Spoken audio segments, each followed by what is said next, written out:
Donc, quand les oignons sont bien... Silence, on peut pas se concentrer, on peut pas travailler dans ces conditions.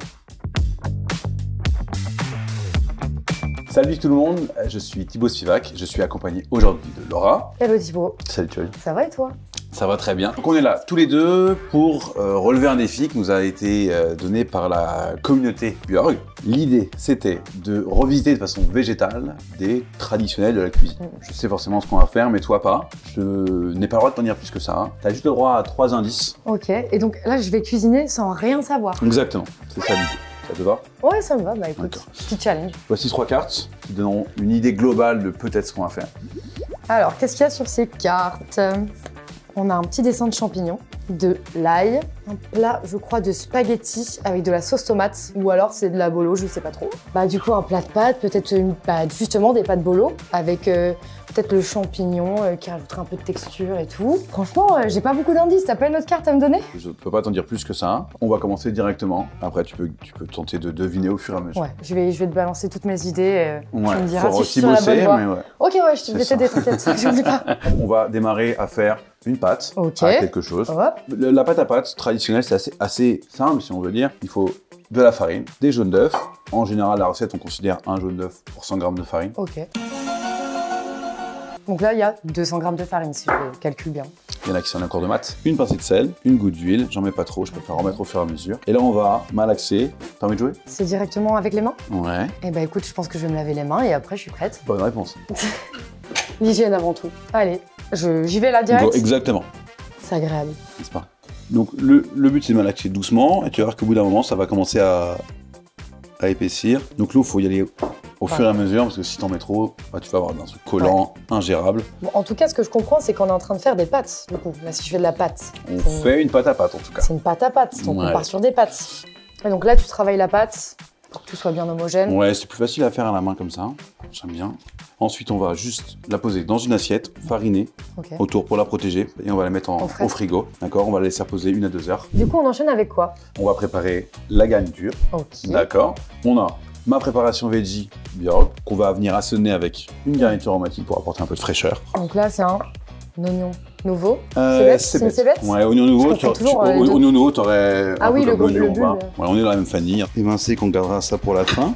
C'est émincé tellement finement, j'adore. Faut vraiment que j'apprenne à découper comme ça. Je vais émincer le reste qu'on va mettre dans la casserole. Hop. La carotte. Perso, quand je cuisine végétarien, j'aime beaucoup évidemment favoriser le légume en tant que tel et c'est lui apporter les protéines pour pas avoir de carence en quoi que ce soit toujours agréable et gourmand. Donc là, évidemment, on va être, comme tu le vois, assez végétal et la préparation veggie va apporter justement toute cette partie protéinée à base de légumineuses qui va être du coup tous les apports dont on a besoin. La préparation veggie, ma préparation veggie Björg, on va faire revenir légèrement. Alors là, j'ai l'impression qu'on prépare peut-être une farce. En vrai, il y a un truc qu'on ne pas forcément assez, qui est intéressant là-dessus. C'est qu'au-delà de manger saisonnier, c'est mieux pour l'environnement et tu as des légumes qui ont plus de goût. Quand tu es en été, tu as chaud, tu as besoin de te rafraîchir et il y a de la tomate, il y a du concombre. Il n'y a pas de hasard. Alors qu'en hiver, tu as froid, tu es un peu déprimé, tu as besoin de réconfort et là, il y a de la pomme de terre, il y a du céleri qui vont plus prendre au corps. Et donc en fait, la vie, elle est faite en fait pour. La vie est bien faite, du coup, c'est ce que tu dis. Exactement. Donc si on l'écoute, c'est mieux. Il y a eu une légère dérive dans le monde pour diverses raisons. On ça. Ça te paraît bien? Ouais, c'est parfumé. L'assaisonnement, il est présent. Je te laisse goûter, tu me donnes ton avis. J'adore le côté croquant de la carotte, trop bon, le champignon là qui font en bouche et le mélange végétal. Franchement, c'est parfait. Ben voilà, c'est fait. On met ça de côté, on attaque la suite. Allez, ça marche. Allez, go. Pour la suite de la recette, on va préparer 2 éléments. Dans la petite casserole, on va réunir cette crème végétale. Il y a du riz, coco et soja à l'intérieur. Donc ça, c'est un bon substitut à la crème liquide habituelle. Dans la crème, on vient de juste déposer les gousses d'ail coupées en 2. Et là, on laisse juste infuser. Pendant ce temps-là, dans l'autre casserole, allez, hop. On va déposer un oignon coupé en 2. On met à feu maximum et on va laisser brûler l'oignon. Donc pendant ce temps-là, je vais juste couper mes champignons grossièrement. Là, tu commences à avoir un oignon qui noircit. Donc ça, c'est presque le minimum. Caméra numéro 1, caméra numéro 2, caméra numéro 3. On peut les retourner. On va rajouter dans cette casserole de l'eau. C'est une réalisée sans trucage. Vu qu'on est sur un bouillon, on rajoute le bouquet garni, nos champignons directement dans l'eau. Je mets juste une pincée de sel légère Et on va laisser cuire tout ça, idéalement 1h30, pour vraiment récupérer le maximum d'arômes. Et on va passer à l'étape suivante. C'était approximatif. Alors, maintenant qu'on a fait laisser reposer la pâte, donc on va couper un petit bout, étaler un petit peu pour que ça passe dans le laminoir avec l'espacement. Donc, tu vois, tu tournes. Il faut bien fariner, d'accord? Sinon, évidemment, ça va coller, ça va pas être agréable. Tu peux ensuite diminuer d'un cran. Oh, j'adore. C'est trop beau. On veut quelque chose d'assez fin. On continue à diminuer. Il faut quand même avoir le coup de main. Parce que là, si j'essaye, il y a quand même un risque que... Tu vas en faire une, bien sûr. Tu vas faire la deuxième. Okay. À toi. Alors, j'imagine que je mets ça là-dedans. Ouais. Et que je vais tourner. Ouais, là, c'était la première fois quand même. Hein.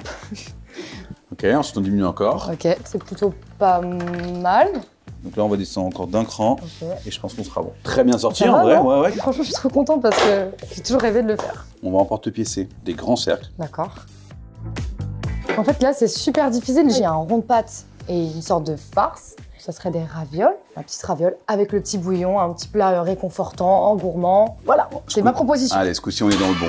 On a fait une farce un peu dans l'esprit, un peu d'une bolognaise, mais sans tomates. On est sur de l'hivernal, avec le mélange végé qui a cette texture un peu de légumineuse, la garniture moins juteux qu'une bolognaise, mais avec cette gourmandise, cette recherche. La pâte à ravioles, le bouillon pour la fraîcheur, pour la profondeur, le umami qu'on recherche, et la crème d'ail pour la gourmandise. Bah, du coup, j'ai trouvé. Ouais, c'est bon, félicitations. Du coup, maintenant, il faut bosser, parce qu'il faut terminer tout ça. Et du coup, c'était quoi l'intitulé exact du défi lancé par la communauté Björg? C'était les raviolis de mon enfance. De végétaliser, parce que souvent, les raviolis d'enfance, c'est farci au bœuf, tomaté, là, tout ça. En boîte. Dans les boîtes qu'on mangeait parfois même froid. Ouais. Voilà, finalement, on a touché l'enfance. Du coup, on a fait un très grand cercle, tu vas voir pourquoi. On va prendre le emporte-pièce sur le côté non coupant, qui va nous servir à doser et zoner la quantité de farce qu'on va mettre, à peu près jusqu'à la moitié. Tu vas prendre un petit pinceau avec de l'eau, humidifier, du coup ça va faire une colle naturelle. On va mettre par-dessus en venant avec les doigts serrer au niveau de la farce pour pas qu'il y ait d'air pareil, parce que s'il y a une bulle d'air, ça risque de bouillir et exploser ta pâte. Ça a vraiment pas la même tête des raviolis qu'on mangeait, hein. Vraiment. Et tu prends le cercle qui est un tout petit peu plus petit et tu vas venir réemporte-piécer. Tu réappuies et tu as une belle raviole portion. Voilà. Elle est magnifique. Okay. Donc notre bouillon. On va en garder un peu pour le dressage, un peu pour le glaçage de la raviole tout à l'heure. Et le reste, on va remplir avec de l'eau, on va saler et on va cuire la raviole directement dans ce bouillon. Okay. Ici, on va mettre un peu de crème d'ail, on va faire un glaçage. On plonge directement dans le bouillon de champignons salés. Donc je rajoute une noix de beurre, d'accord, qui va venir épaissir le mélange, le rendre plus brillant, voilà. Okay. Là, on voit les bulles qui commencent à prendre de la texture. On vient prendre la raviole qu'on plonge directement dans ce glaçage et on est prêt à dresser, d'accord? Tu peux venir bien napper la raviole, tu la mets au fond de l'assiette, centrée. Ensuite, on va mettre tous nos éléments. Là, tu vas amoureusement. C'est un des éléments principaux. C'est là où tu as toute la gourmandise, ouais. La texture, elle est assez formidable. Le bouillon de champignons qu'on va venir perler comme ça, un peu de fraîcheur. Ça fait toujours son effet, là c'est bête, c'est la magie ça. Quelques grammes de fleur de sel sur le chapeau. Il n'y a plus qu'à déguster. Ok? Super. Donc, ravioles de notre enfance, version veggie, version moderne. J'adore. Ok, on goûte. Bien profiter de la farce. Go. Tu as une belle texture de farce. La raviole qui est maison, qui donne de la mâche bien al dente. On sent quand même pas mal l'arôme de soja aillé et la cébette sur la fraîcheur qui termine le plat. C'est bien? Ça te plaît? J'adore. En fait, c'est hyper généreux, c'est hyper réconfortant. C'est trop, trop bon. Moi, du coup, il s'y est relevé. Merci d'avoir regardé la vidéo. Et à très vite, j'imagine. Ouais. Et si vous avez d'autres défis, n'hésitez pas à laisser un commentaire. Ça va nous inspirer pour les prochaines vidéos.